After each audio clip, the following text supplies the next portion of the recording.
Hey everybody, video here for you today. Now I said I was going to go back to the younger Dryas in my next video, and that video is almost all put together, but I'm waiting to hear back from a couple people.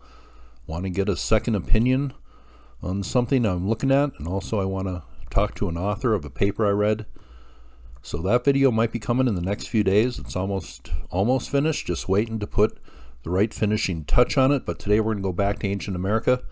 This is a site I covered about 3 years ago, and I listened to that video.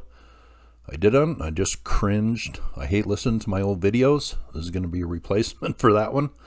Seip Mounds, they are right down here. This is called the Seip Mounds, also the Seip Earthworks for a good reason. Large set of earthworks once existed here. There's still some visible down on the ground and from overhead. This kind of is reminiscent of the Newark earthworks here, this large circular feature with a few different gates in it.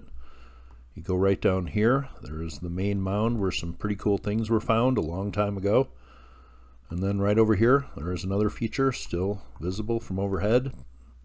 Probably a little bit of preservation has gone on here, but out in this field, there was a large set of earthworks, just like in many places in Ohio. Here's a look from overhead. There's that mound, there's that small circular feature. The large circle right there. Let's go to a map, 1846. This is what Squire and Davis mapped here. Large square feature, half circle, large circular feature. A lot of this is missing today, but this is what existed here about 170 years ago. Here's a look from 1925 when this mound was torn apart. Excavation work was done. They say originally this was one of the 5 largest Hopewell mounds in Ohio. Seems to be built in 3 different stages, but over 100 burials found in here. Some pretty exotic finds. Let's go look at them here in a second. Seems like they were digging earlier than 1925. William C. Mills overled excavation work here in 1908. And they say these mounds go back a little over 2,000 years. Well, let's look at what was found here. I will leave this link below. There is Squire's map detailing many things here. This is on the Paint Creek. This is a pic of the cross section of the mound. This is why they think it has 3 different time periods built into it, 3 different layerings here. It says a cross section of the central Seip mound. This view shows a stone grave burial, cremated burials with arch above, resulting from decay off log cabin structure built over them, caving into the structure over the charnel house, and restoration of apex, a primary mound, with its covering of the ceremonial grave. Just reading a little here, it explains excavation time periods. It says between 1906 and 1909, the Ohio Historical Society excavated the 3 connected mounds shown in Squire's survey at Point C. Then between 1925 and 1928, the Ohio Historical Society excavated the big Seip mound shown right here. Here are some of the burials at Seip Mounds. Multiple burial of 4 adults and 2 children interred within a burial chamber of logs and timbers. Probably those persons of unusual importance. Many thousands of pearl beads and numerous ornaments of implements of copper, marine tortoiseshell, and other materials accompanied the burials. Beneath large copper breastplates and preserved by chemical action of the copper were found portions of burial shrouds of woven fabric and colored designs. The stone grave, cremated burial of the Seip mound. This cremated burial was unusual for the culture, that it occupied a box-like structure of flat stones. With the cremated bones will be noted a stone axe, copper ear ornaments, and pendants made from wildcat jaws. So pretty symbolic things here found within this cremated burial. Here it says the central mound of the Seip group is second in size of all known Hopewell tumuli, being exceeded only by the great central mound of the Hopewell group proper. It measured 250 feet in length, 150 feet in width, and had a height of 30 feet, at least when it was measured. Here is a copper celt. Here is a pearl-covered Hopewell copper breastplate. That is pretty cool. And here is a effigy pipe, they say, of an owl. I'm not so sure. That looks like an owl, but that's what they say it is. Here are some fragments of pottery. And here is a textile fragment, maybe one of the burial shrouds on one of the burials found here. These artifacts are pretty common with important burials coming from this culture. Copper probably coming from the Great Lakes, shell beads probably from the Gulf of Mexico. They have massive trade networks set up along the rivers. The copper axe, it says down here, weighed 28 pounds. It says over this were placed 12 large copper breastplates overlapping one another and between them were many thicknesses of woven fabric. This fabric was preserved by the chemical action of the copper and is very similar weave, texture, and color to homespun linen of pioneer days. So that's pretty interesting. Fabric coming from 2,000 years ago. Effigy pipe, shell beads, copper axes. Well, that's not the only thing. Here are 3 diagrams made when this mound was cut into. Cross-sectional looks, different things noted, but a stone feature noted on all these. What could that mean? Here is a look. Large stone feature at the west end of the mound here that had to be put in here for some reason. Had to be put in here for some reason. That's that's about as general as I can get, but there's a look at some stonework found in this mound. Here are 2 skulls, burial 6 and 7 in the mound. Copper noses infixed in their skulls. What symbolic significance did that have? I talked about golden tongues found in burials in Egypt, but there's copper noses put in burials here, coming from about 2,000 years ago in the middle of America. Let's just read about these skulls here. This describes skull number 7 on the right, apparently of a young adult, apparently female, medium height and build. Even more elaborately decorated than its companion, along the left side upon strips of bark, and placed in a straight row from head to foot were more than 50 copper ear ornaments of unusual form. Encircling the entire skeleton was a line of pearl beads and copper-covered buttons. At the head, neck, knees, hips, hundreds of pearl beads. Under the hips and knees, copper plates, in each hand 2 copper bracelets of unusual form. And at the neck, as in the companion burial, 2 copper skewers similar to, but not quite as long as those of skeleton number 6. The most striking feature, however, of these companion burials is that the skull of each was supplied with an artificial nose of copper. This was effected by inserting into the nostrils funnel-shaped copper tubes about 2.5 inches in length, having the outer openings made to correspond to the nostril apertures.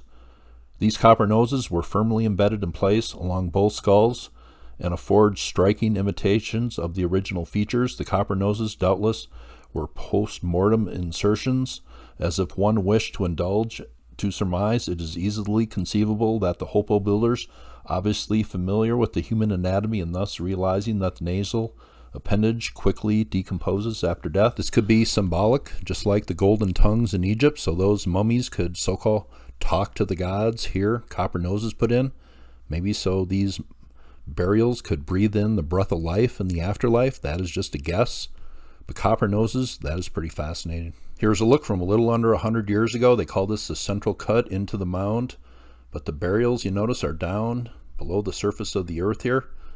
That is pretty central, just like in Egypt. Bodies in the ground, souls to the stars. A lot of these beliefs are cross-culture, that is for sure. Here's a look at burial 12. They call this the arched feature, or a log tomb, kind of caved in here. Here they talk about burial number 22. The male skeleton was more richly endowed. At the neck and left wrist were hundreds of pearl and shell beads. At the neck, 4 grizzly canines set with pearls, 2 of them, interestingly repaired by means of bone plugs or dowels. At the left wrist were 22 split bear teeth. That is an interesting burial for sure. Bear teeth, well, this could have been a shaman. That is a guess, but that is pretty common symbolism, bears and shamans. Here it talks about burial number 25, on the chest of which was found an ornament made from the lower jaw of a barracuda. That's pretty unique to ancient America. I haven't heard about that before. Here's what they say is a 335-foot cut line into the mound. What do they call this right down here? They call this the crematory basin. Cremation remains found right down here. Here are cremated remains in a basin at the base of the mound. Copper axe and shell beads found with remains here. Here are some bone implements found in the mound, awls, needles, other things. Here is a large copper, basically a large copper nail found in the mound. They call this a punch, resembling a punch, copper punch. Here are some fragments of pottery. Interesting designs on it, similar to those found in Mesoamerica. Here, container in a gorget of an ocean shell found in the mound. These came from way to the south, put in the mound for certain reasons. Here's a stone dish found in one of the mounds. There was some flint projectile points found here. Here's one of them. Pretty good craftsmanship on these, some big, some small. There's a look. Here's a few more. These are made, it says, large, finely made spear points of translucent amber-colored flint. We go down here. Those are kind of hard to see. But there is one. What is that made out of? It says finely made ceremonial spear point, not spear paint, spear point, made of obsidian. That is a pretty cool artifact right there. I have shown effigy pipes many times before. What were they smoking? Well, probably what people have always smoked all the way through history. But this has some carvings on them. These were meant to represent animals, birds, and certainly, or more than likely, were involved in afterlife ceremonies. But these had bowls carved into them, and then you would put a reed in one end, disposable stems, so that was pretty efficient. But that is a look at some effigy pipes found here. Evidence of a trading network that went way down to the Gulf of Mexico, apparent in the countless thousands of beads found here. Here's a look at some of them. These were found on many of the burials. Different type ornaments found. But if we go down here, there's a look at some copper beads. And then if we go way down here, these are made out of raccoon teeth and bear teeth, bear claws. Seems animals were very important in the beliefs of these people, just like they were in Egypt and other parts of the world. Here are some drawings of the bear teeth found here, different symbols written on them. I'm not sure what these all mean here, but that kind of looks like Orion's belt right there. But animals represented different things to different cultures. It's what they saw, what they meant to them, and then they put that into their belief system. This is just a fascinating sight. Skulls here, copper noses, many artifacts found on them. I just thought this was a cool video to do again. Redo a video that I thought was terribly done about 3 years ago.